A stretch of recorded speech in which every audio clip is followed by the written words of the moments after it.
Hello everybody! Today we're talking about companion novels, and it's not at all because I have a companion novel coming out in a couple of months.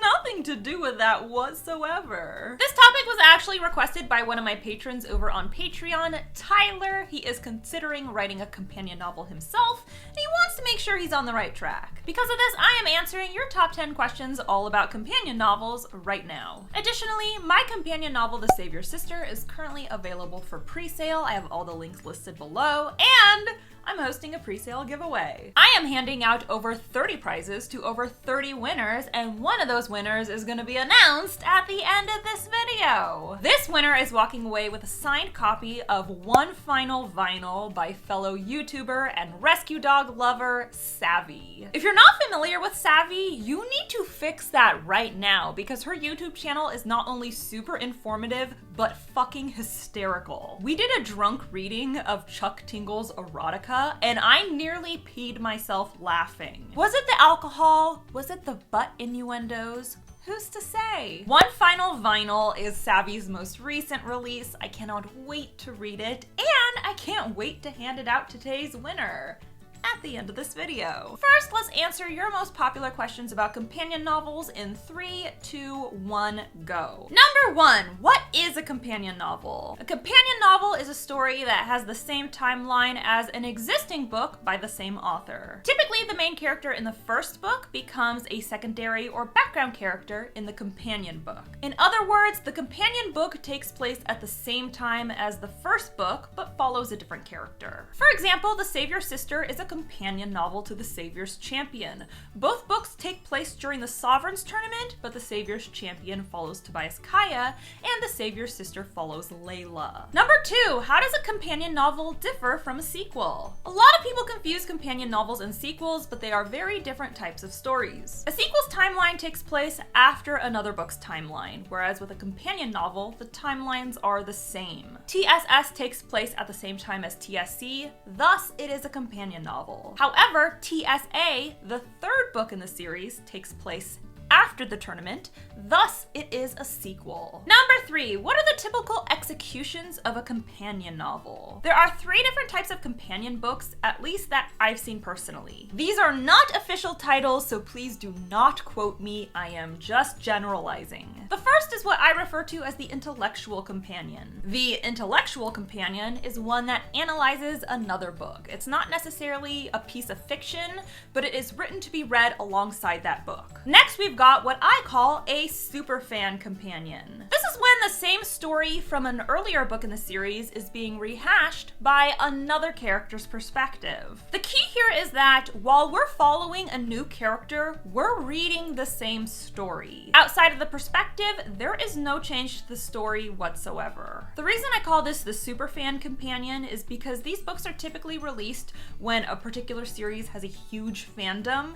and they want more content. It doesn't matter that they're reading the same story, they're reading it through the eyes of the love interest. Lastly, we've got what I call the other side of the coin companion. This is a novel, usually mid-series, that reveals a completely new story that is happening alongside another story. Character A is battling demons in book 1, but at the same time, character B is escaping the underworld in its companion novel. Both of these stories overlap, possibly significantly, but ultimately they are different stories that need to be told in order for the series to be understood. TSC follows Tobias as he tries to escape the Sovereign's Tournament.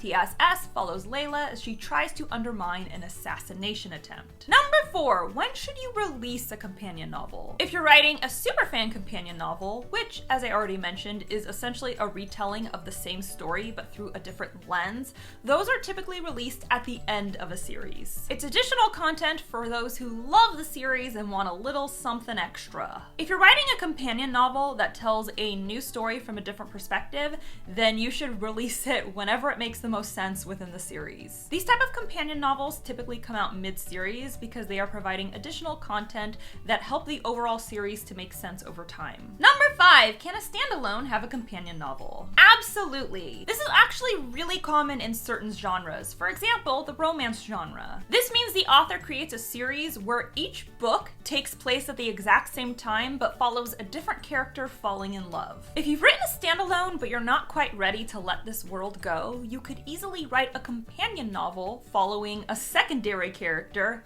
now the main character, as they experience their own personal journey. Number 6, what are some of the best practices for writing companion novels? Tip number 1, keep the timeline tight. Companion novels follow the same timeline as another book, so you have to make sure those timelines match up to perfection. Character A was in the garden on Wednesday in book 1. Guess what? Character A needs to be in the garden on Wednesday in book 2. The easiest way to do this is to have book 1 open while you are writing that corresponding scene. Tip number 2, new perspective means new voice. You are following someone new in this story, and that means the voice is going to change. That doesn't mean you have to completely change your writing style, but the storytelling is going to be altered at least slightly. Tobias is a laborer, his voice is more informal. Layla is a queen, her voice is more precise. Tip number 3, this is a new book, so it should feel like a new book. Readers should notice the difference in the storytelling right away, whether that's through new scenes they haven't yet read, new characters they haven't yet met, or new conflicts they haven't yet experienced. A lot of people assume companion novels are for fan indulgence, so this is a pivotal step if you want to prove the naysayers wrong. Number 7, what are the pros to a companion novel? Pro number 1, necessity. If an additional point of view is necessary in order to continue your series,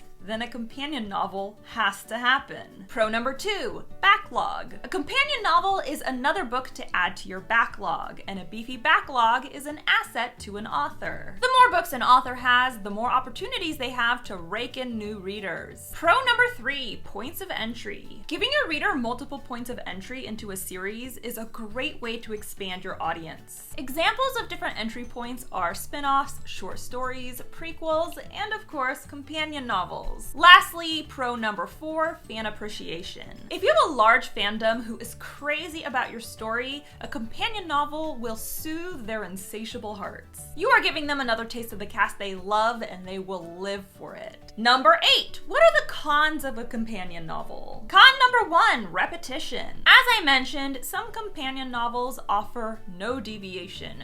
No new scenes, no new characters, nothing. Superfans may not give a shit, but some readers are gonna wonder, what was the point of this? Con number 2, beating a dead horse. If there's no story left to tell, then there's no story left to tell. Leave it alone and write something new. The horse is dead, move on. Number 9, what are some common mistakes people make when writing companion novels? On the topic of beating a dead horse, let's kick it in the ribs one more time. The most common companion novel mistake is writing one that offers nothing new. No new scenes, no new faces, no new dialogue, no new subplots. If you have a large audience and people are excited for the content, then this may not matter. But not everyone has a large audience, so in this case, writing a companion novel that offers nothing new may feel redundant and self-indulgent. Lastly, number 10, do I have to write a companion novel? No, you don't. There are plenty of series out there who don't include companion novels whatsoever. This is often because only one perspective is necessary, or it's because each book within the series offers multiple perspectives at the same time,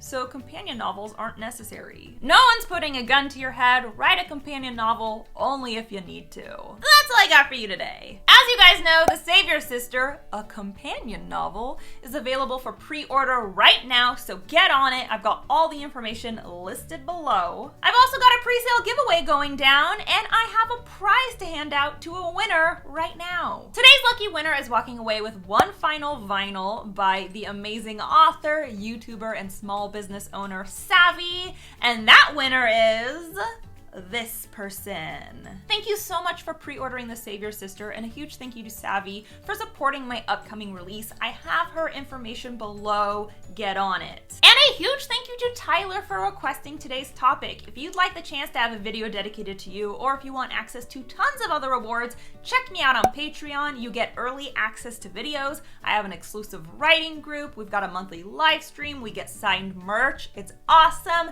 Do it. It's linked below. Don't forget forget to subscribe to my channel. I post new videos on Wednesdays, and if you want to be alerted as soon as I upload, ring that bell. And be sure to follow me on social media. I'm on Instagram, Tumblr, Facebook, and of course, you can tweet me at Jenna Moreci. Bye! Hey, this is Nick, the voice of Tobias and the narrator for The Saviour's Champion, written by our Jenna.